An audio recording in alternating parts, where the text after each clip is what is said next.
good afternoon, everybody, and welcome to episode 37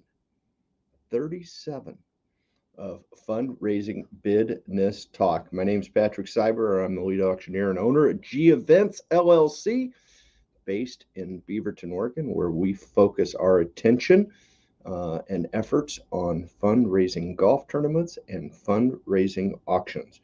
We get together every week on Wednesdays at noon for the specific purpose of coming together and talking about latest trends and things that are happening in the fundraising auction business and golf tournament business. And today is no different. So I want to reach out and let everybody know. Be sure to say hi and tell us where you're coming from in the comments or the chat, whichever format you're on. We are broadcasting today on Facebook, both on my individual profile, my Facebook company profile, my LinkedIn profile, also to YouTube, to Twitch for the gamers out there, and also on Twitter. So thank you so much for tuning in. Be sure to say hi. Let us know where you're tuning in from. And as always, if you have a question about the fundraising auction business or even golf tournaments, feel free to fire it up. Ask those questions in the comment box, and I will be happy to try to address them during the show today. So I want to share a topic today that I think is, I think we've evolved into a different and a new challenge in this COVID world, this pandemic era. And I think it's more challenging than ever for nonprofits to determine what to do about their fundraising events. And what I mean by that is, I think that when we were in strict lockdown mode and the CDC said no gatherings and all these different, mandates that we were under, that it was fairly simple for nonprofits. We don't even have an option to get together, and we are going to go virtual, or we're going to postpone or cancel, right? Which I'm always adamantly opposed to that postpone and cancel, as we know from listening to me regularly. But today we're in a different situation, and that is that we're not receiving those strict mandates and the strict directions. And now it's a lot more subjective for organizations to determine what format they're going to go with. Are we going to host an in-person gathering event, or are we going to stick with virtual? Are we going to combine the two and do a hybrid? Okay. And I think it's really challenging because their audience, their community, in many cases is really torn. And as much as they're torn, they are also very separated on the subject. There are definite strong opinions on the side of the camp that they're in, and I think it makes it very difficult for the leadership in nonprofits to pull the trigger on what they should do. And my recommendation has been the same from day one, and that is that we start with virtual and we add an audience as society allows, which means that we're going to start with virtual because virtual doesn't get canceled. We can do virtual from any environment, whether it's a strict lockdown or it's wide open. There are benefits to virtual that in many cases are superior to the format that we have in gathering. But at the same time, we also miss gathering events, and every community is different, right? In the nonprofit world, every community, some communities really need that in-person gathering format. Others can get it done with virtual. But I always say start with virtual and add an audience as society allows. And what I mean by that is, regardless of whether there's mandates or not, I think our communities, we have to be sensitive to whether they're comfortable getting back together or have lifestyles changed and people are not coming back to a 6-hour event on a Saturday night, that they prefer the virtual format. So I think we have to combine the two. But at this point, it's really difficult. And I see a lot of it. I've been dealing with many nonprofits this fall that are really struggling with this decision. I'm going to be doing an event tonight in the studio over at the AV department, which, as you know, I love the AV department and think very highly of their crew and their technology. And they've done, I don't know how many, we've done probably 30 or more um, virtual events with our friends at the AV department. They do an outstanding job. So if you're ever looking for a studio environment or AV on site, remote, or in a studio, the AV department. But my point is that this group tonight, in particular, Rose Festival Foundation organization, has been around for more than 100 years here in the Portland and Oregon market. Has always hosted their annual fundraising event, auction event, and we've moved them to virtual. We've done a couple of virtual events for them, and this year we were hoping to do a hybrid, but it came down to a decision from the committee, and the committee was really torn. There was a very strong faction of the committee who were adamant that we should be able to gather, and those who don't want to gather can stay home. And then there was another side of the organization that was very adamantly opposed to gathering. And in the end of the day, we ended up going back to virtual, right? And for the Rose Festival, I think it was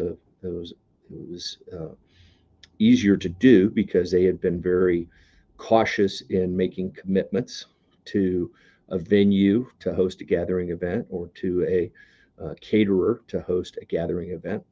But what I'm seeing a lot of times right now for many of our clients is that they are struggling because they had hoped 6 months ago they were planning this event that was going to happen either later this fall or next spring, and they went out and they secured a venue and they made a deposit, and they're on the hook for several $1,000s for space rental.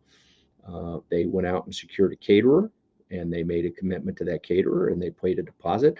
So they already have dollars out of their pocket, and yet they're in this quandary. What can we do? Can we gather or can we not? And for the most part, just about every one of my events this fall, I've done 2 in-person events. I'm going to do a couple of hybrid events next week, but the majority, by far the majority, have moved to 100% virtual. And um, my concern is for those organizations that are struggling with this decision, but have already laid out the capital before their fundraiser even starts to rent a venue, to secure a caterer, maybe decorations, maybe whatever. And so my subject today that I want to talk about is utilizing what my good friend Blake McKinney down there in Dallas, Texas, in the advertising business. I called Blake yesterday. Interesting enough, I always, when I'm looking for uh, the right terminology, I wanted to call Blake because he can put that advertising spin on it. And I said, Blake, we talked a little bit about what we're talking about so far, and I said, there's a solution out there. Like to kind of call it down and dirty, budget conscience. And I asked Blake, I said, hey, Blake, here's how this works. What do you think it should be? And he immediately said, hey, Patrick, you have a value added platform that performs on multiple levels. I, I, I started laughing because I had to pull over. Actually, I was driving to a meeting for a rehearsal for an event we're doing next week, and I said, I have to, um, I have to pull over because I've got to write that down, um, and so I did, and and so I am going to share it with you again because I'm going to give him 100% of the credit. Um, but as he said, it is a value added platform that performs on multiple levels, right? And so let's talk about that because, like I said, I'm concerned organizations are put in a tough position to make a decision which format they should go, but they've already committed one way financially and others, and now all of a sudden they're in a spot. And we don't want to necessarily cancel or postpone because we're out those dollars. We need the revenue from the fundraising event to operate. What do we do? Okay. And here's the solution that I've come up with that we're using for clients. We started using this, I guess, would have been in the spring of last year. Um, we started using this format for some of our clients who had not, didn't feel comfortable taking the risk associated with going 100% virtual at that point, right? We didn't, the jury was still out. Today, we know it works. We've had tremendous success, um, and it costs less than putting your gathering event together, all those things, right? But they were nervous about it. And so we came up with a solution.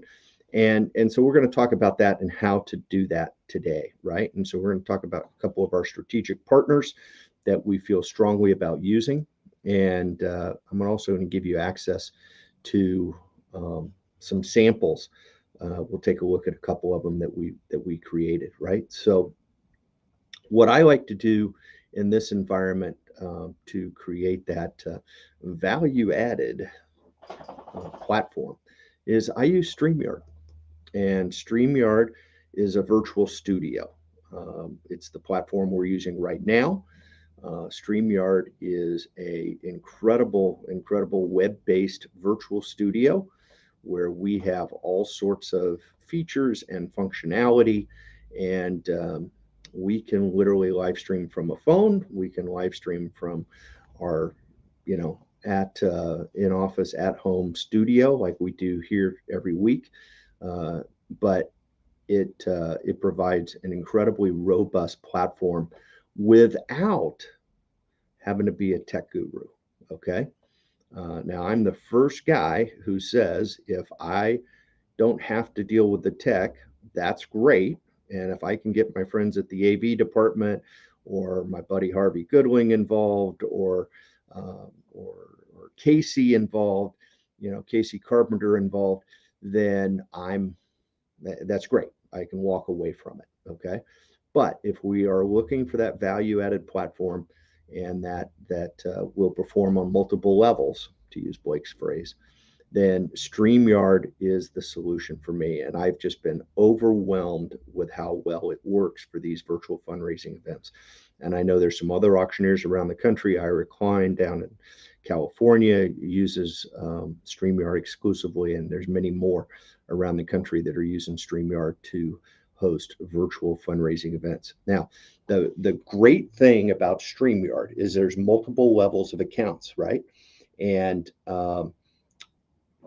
there's even a free account, okay, a free account that you can sign up for.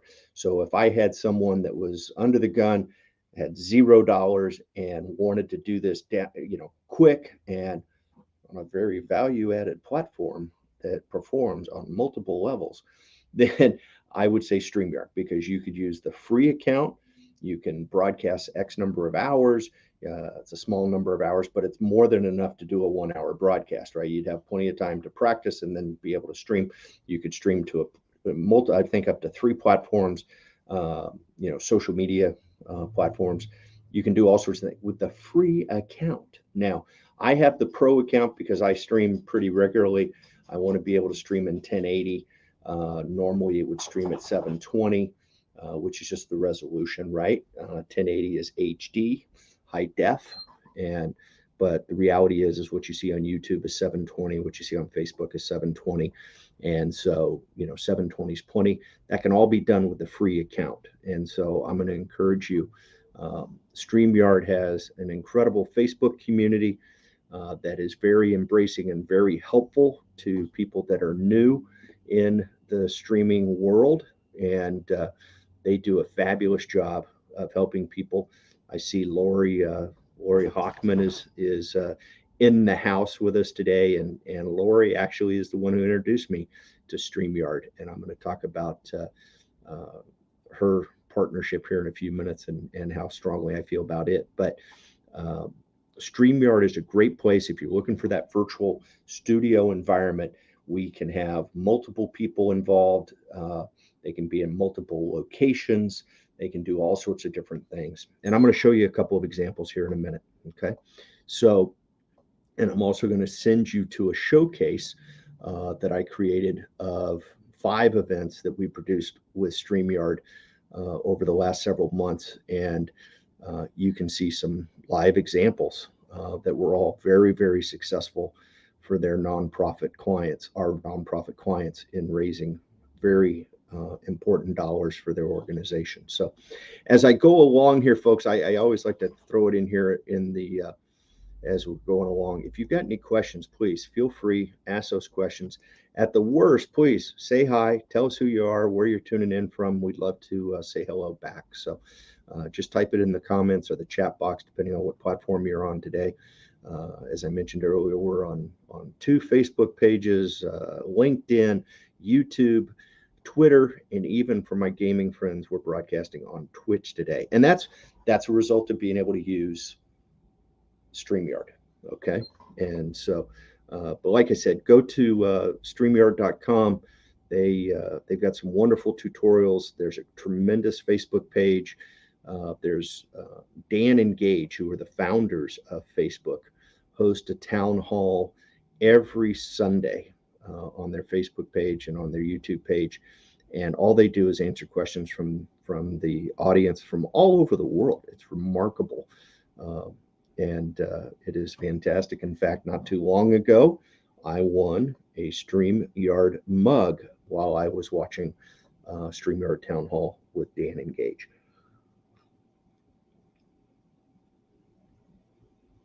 So StreamYard is crucial, I think, in a great solution. Now, if you're talented and you know how to use OBS and you know how to use vMix and you've got all these technical gurus, that's great. But I'm talking about creating a value-added platform for your event, virtual event. Now, the second thing I'm going to always encourage you to, and I think is crucially important in the benefit auction world, is your auction software platform.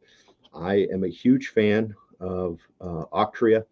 I probably, I don't know, out of 40 some events we're doing in the last year, probably 30 plus of those are on the Octria platform at octria.com. And I feel strongly about that because I think that no different than StreamYard being an incredibly value-added platform, Octria is the most robust value-added platform in the online auction business and benefit auction business. And I think they're very value-driven in their pricing. And the other thing I like about Octria that I think is important for all of our nonprofit friends that are tuning in today is just go to octria.com, and right on the top there it says pricing, and you click on it and it answers all the questions, and the pricing could not be more straightforward. And I'm going to encourage you, take a look before you renew your next subscription with your auction platform, whoever that may be. And there's some great ones out there. Don't get me wrong. Octria is not the only one. It just happens to be my preferred platform, especially in this virtual environment and especially moving into the hybrid environment. I find that it works really, really well. And a couple of things that I like about it is it has a live auction controller feature that allows me to be able to control what items appear on the audience's app on their cell phone.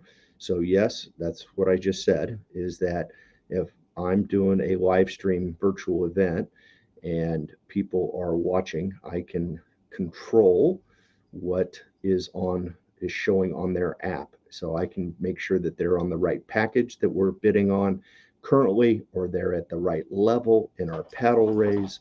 That it's as easy as push that $500 button, push that $1,000 button, and I can also set it up so that it graduates with me as we go through the paddle race, and it's fantastic. The other thing that I think has been incredibly powerful for me in this new environment has been the flexibility in its website. Each subscription or each event that you do on Octria, you have the ability to create a custom website. And when I say custom, I mean literally start with a blank screen if you want, and add every element that you would like to have on it, as many pages as you want on it. And they also have themed pages and templates that are already set up based on different types of events, different formats. So the flexibility is what is crucial to me. That's one of the things that I saw when we moved into this new environment that was incredibly valuable, was the flexibility to put things on the auction website.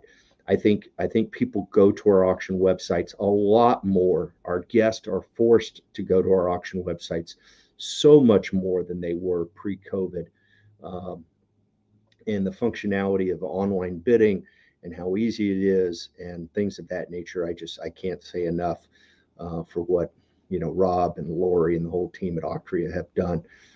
Really strongly encourage you uh, to think about Octria. And then from there, I'm going to tell you that you need a good benefit auctioneer, someone who is well versed and understands how to do this. I'm always going to encourage you to use a member of the National Auctioneers Association. Uh, and those folks are, showing their pride in their organization. And you can go to the National Auctioneers Association. I think it's auctioneer.org, and you can look up an auctioneer in your area. I'm also going to encourage you, when you see an auctioneer, and no different than what I have behind my name, um, is BAS. And what that means is that that auctioneer has um, really committed to the industry of benefit auctions, and they have gone and taken the extra training offered by the National Auctioneers Association to acquire their benefit auction specialist accreditation. Now, that is something that only, I'm told, less than 5% of the auctioneers in the United States have. We're really lucky here in the Portland market that we have a ridiculous number of BASs, not ridiculous in a negative way, but in a positive way. Um, I think there's probably 15 or 20 in the Portland metro market. It's definitely in the state of Oregon. Whereas some markets, they might have one BAS in the whole state or two in the whole state. So we're really lucky here. But I'm going to encourage you, as you're trying to identify that professional benefit auctioneer, look and see if they have their BAS, or look at their, ask them for some history, and find out what they've done in the benefit auction world, and if they've embraced and taken on this new environment that we have with respect to virtual, because it's an acquired taste, as we would say. I had a guest last week, George Franco, and George is an auctioneer down in the Atlanta metro area. George has a rich history in being a television news reporter.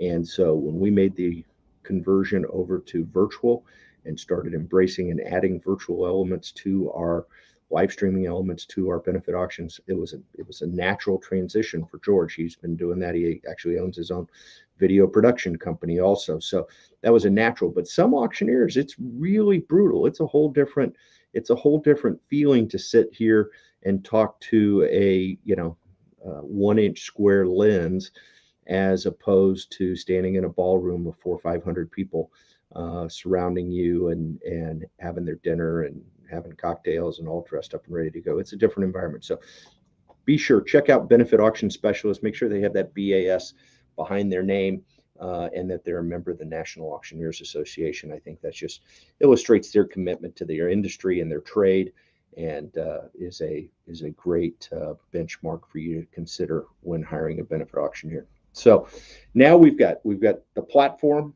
to live stream, which would be StreamYard.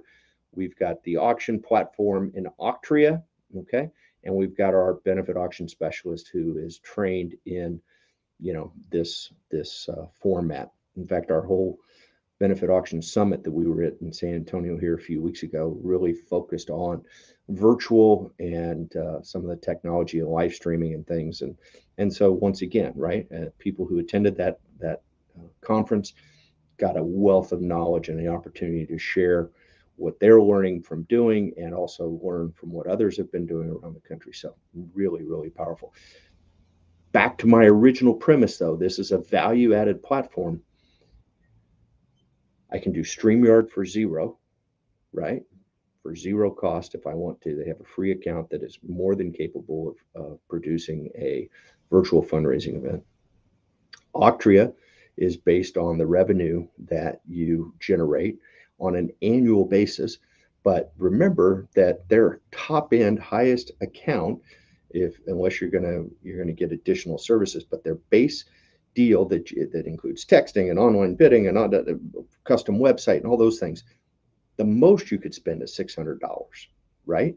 Now, if you need them to come in and set up your website for you, you need them to come in and do some of those elements. They do have a bonus package that you can get, which is for some groups is fantastic, right? But you could be doing this for zero for StreamYard. Let's say if you were going to raise $100,000, it'd cost you $600 a year with Octria, and then your benefit auction specialist, right? And you're ready to roll. Okay. Now, what do these events look like? I'm going to share with you. A little uh, showcase, they call them, in um, in Vimeo. Vimeo is my platform of choice for storing all my video content. But this is a showcase that is purely of events that we produced on StreamYard. And so I'm going to share my screen right now and show you. But this is if you use this link right here and you went to vimeo.com showcase 8469416. Sorry, it's not something prettier, more of a vanity, but if you just went to that right there, that would pop up what I'm showing you on my screen currently. And from here, there are 5 examples, I think, 6 examples of events that we produced on StreamYard that were all extremely, extremely successful. This one right here is for the Beaverton High School Success Fund, really unique organization. They are a 501c3 nonprofit organization that was created to help funds equipment and special opportunities, capital, fees, things of that nature for the students of Beaverton High School, things that wouldn't normally be covered by the school budgets. There's a 501c3. Some parents and alumni came together. Doug Johansson and many others. John Kaplan's now the president, does a great job. Came together and put together this event or put together this organization. They have one annual fundraising social a year, and they weren't able to do it in 2020. And we got to talking about it in 2021, and we put this virtually. They were in a situation that I have described earlier in the program today. They were stuck on a catering contract from 2020. They were out of pocket a lot of money there. They were out of pocket on an event venue deposit. Our governor at the time wouldn't allow us to gather, and so consequently they were stuck. And so they needed a very value-added platform to make this happen. And so we turned around and did exactly that, using StreamYard, using Octria, and we produced this show. And you can click on here and you'll actually see everything that happens. There's a couple of things here. You see we added music, we have a little countdown timer, and then there's some bookmarks here. And this is when the live show begins. We started off with a little sizzle reel, and then we moved into the show itself. And my MC was a board member. Caught by the filter. And the email will provide you with a link to the Megan was at her home, both iPhone and then and Android devices. We were she was at her home, I was in my home studio, and we conducted not only a paddle raise, but also did a live auction. We have a little fun though, Megan, and you can see how simple this was. We controlled all the oh my God, I thought you'd never get there. Yes. We control. You can see Megan. Paddle ready, I trust. It was great. Kind of, yes. I have somebody in the background doing it. We did all sorts of fun things with this one, raised a bunch of money. We actually raised the most money that they have raised in the 8 years of producing the benefit. So we exceeded what they had raised even in a gathering environment, right? and for minimal cost and investment. So fabulous format, fabulous opportunity. Here was one we did for Springwater School, is a charter school out east of Portland in the Clackamas area, and we did their event, very successful. They had postponed their event the year before and were nervous because their PTA needed the funds to do things for their students. They weren't able to do it. And so we took them virtual in this format with StreamYard. Take a look at it. It's a great program. And then here's a group, Raleigh Hills School. And interestingly enough, there's 4 schools on here, which tends to be the demographic I think that this works really well for, because they're not used to investing in kind of a high-end production like you might have seen at a I don't know what I would call a more corporate nonprofit, where they're used to renting a big space and having elaborate audio visual and things of that nature. So this was a pretty cool deal we did with Springwater. And then Raleigh Hills only hosts their event every other year. And so when they reached out, it was like, wow, we don't know what to do. But if we skip this year, we're skipping for 2 years. And, the funds that we generate allow our students to take field trips and all sorts of different things we're doing for our kids. And, you know, uh, we need to raise the money. So we took them, put it on StreamYard, used Octria, and it was extremely successful event. And then the next one here is one that I really love. My buddy Lindsay Zogas is an incredible art director, designer, but she also has children at St. Rose. It's a Catholic school here in Northeast Portland. Great tradition there at St. Rose. And Lindsay, we talked about doing something for them, and more of, instead of the traditional auction, we did more of a paddle race event, purely strictly donations. But we wanted to showcase the community, and we wanted to showcase um, the kids, because at this point, this was their 2020 event. Literally was the next day after the governor shut down the state of Oregon, and we weren't able to gather, and it was a brutal deal. And so the kids, she wanted to showcase the kids and the families, and so we put together a show called Stand Up for St. Rose. And you're probably going, Stand Up for St. Rose? It's stand-up comedy.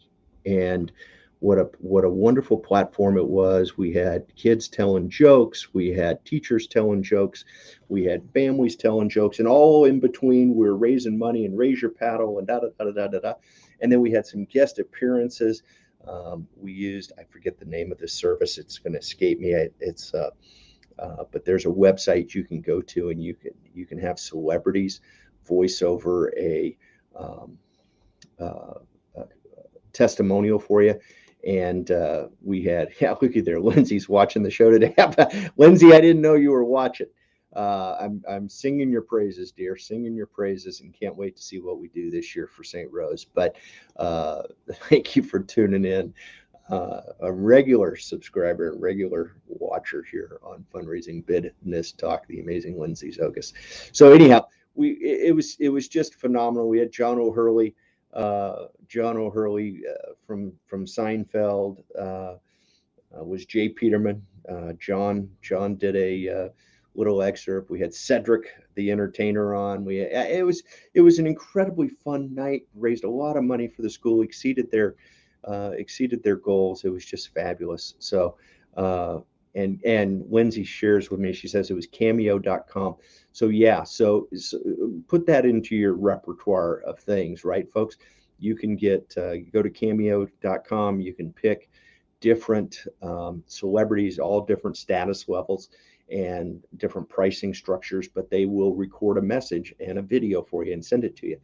And so we took it a step further, and we did a closing red drape curtain in between each performance, and as each person came on. But it was really cool. So we intermixed professional celebrities with students and with teachers and families. It was an all around great event. So one of my fondest evenings was stand up for St. Rose. But you can watch it all right here on this Vimeo showcase we put together.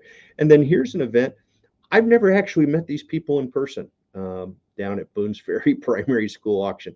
Interestingly enough, they were referral from another auctioneer who had chosen to not embrace the virtual world and got out of the business. And they called him and said, "Hey, we need an auctioneer." And he said, "Hey, you need to call Patrick." And so all my interaction, we worked together for probably 6 months with their committee and their chairperson.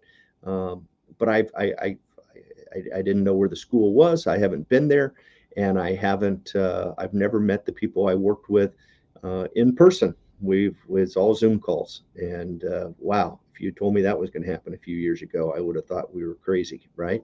But that's what happened, and it was cool. So making magic happen. We definitely made some magic happen that night for the Friends at Boone's Ferry Primary School auction. So at the end of the day, folks, hey, take your time. You can always hit replay on this, and I'm going to encourage you, go to this showcase, and you can see the whole. You can see 5 examples of how to do this, as my buddy Blake said, on a very value added platform that performs on multiple levels, right? You can look professional. You can have great interaction with your crowd. One of my favorite things about StreamYard, no different than what you just saw, where Lindsay made a comment. She's probably tuning in on Facebook, I'm going to bet. And when she did, like right now, we have a couple of people watching from my personal Facebook, couple watching on my company Facebook. We even have a Twitch viewer that's out there, and a couple on YouTube. But when they make a comment, it shows up, and I can bring it right on to the screen, and I can select which ones I do, right? So, there's Lindsay, and the nice thing is it shows you their avatar, and it also shows you where they're coming in from. And so it's really cool, but you control whether you do or not. But it's one of the great things. So when we use that tool in our actual virtual show, like in these here, it's really fun to be able to interact with the audience. Now, I may look like the one monkey band, right? Everybody remembers the monkey that had the harmonica in his mouth and the cymbals in his hands, and the drums, somewhere, and he was playing musical instruments with every extremity. I may feel like that because I'm sitting here in my home studio and I've got 3 monitors and 2 computers going, right? But it's an incredibly powerful deal, and to be able to interact with the audience simultaneously. I have to be honest, I haven't mastered it in the studio, right? When I'm in the studio, it's more challenging for me to interact, but with the audience, other than in the bidding platform. But when we use StreamYard and Octria and we embed that chat, hey, it's phenomenal. It's lots of fun. So anyhow, I would be happy to entertain any questions anybody had. If you don't, I'm going to wrap it up here in just a couple of minutes. But it's always fun to get together. We do this every Wednesday, right here at Fundraising BIDness Talk. .com. If you missed the show today, or you want to look back at some of the other episodes, there are 36 episodes prior to this one now. I'm pretty amazed that I made it this far. Anybody that knows me recognizes I'm an oxygen thief, so they're not surprised that I've been able to talk to myself for 36 episodes. But we've had guests, and it's been fantastic. But you can go to fundraisingbidnesstalk.com and catch any of the episodes. And also, if you got some questions, you want to set up a time and visit, go to geventsllc.com. We've got a simple calendar app there widget that you can schedule an opportunity to visit with me. I had an opportunity to visit with someone just last week that had scheduled a time to visit and learned about their event and learned about in a different part of the state. And we were able to help them with their planning, and they're going to have a terrific event. So always feel free to go to geventsllc.com and schedule a time for us to visit. You'll also see some other examples of our work and the things that we're going to be doing tonight. And I mentioned it earlier, so I might as well throw it up on the screen here. But we're doing the Rose Festival tonight. It is their Hope Reigns 2021 auction, and their theme is Put a Crown on It. So I suspect that I will be adorning a crown at some point this evening, and I can't wait to do that. But if you want to check out their event, they've got we'll be at the AV department tonight doing that live from the studio with my buddy Stephanie Domerat from Fox 12 Oregon. If you watch Good Day Oregon, you know Stephanie, and she is a treat to be in the same studio with. She's a lot of fun, and we're going to do a great job, raise a lot of money for the Rose Festival Foundation tonight. So with that being said, hey folks, I appreciate you tuning in so very, very much. Want to remind you, it is not where you start the bidding, it's all about where you finish. We'll look forward to seeing you next week right here for Fundraising BIDness Talk. Have a great day. Wish you all the best.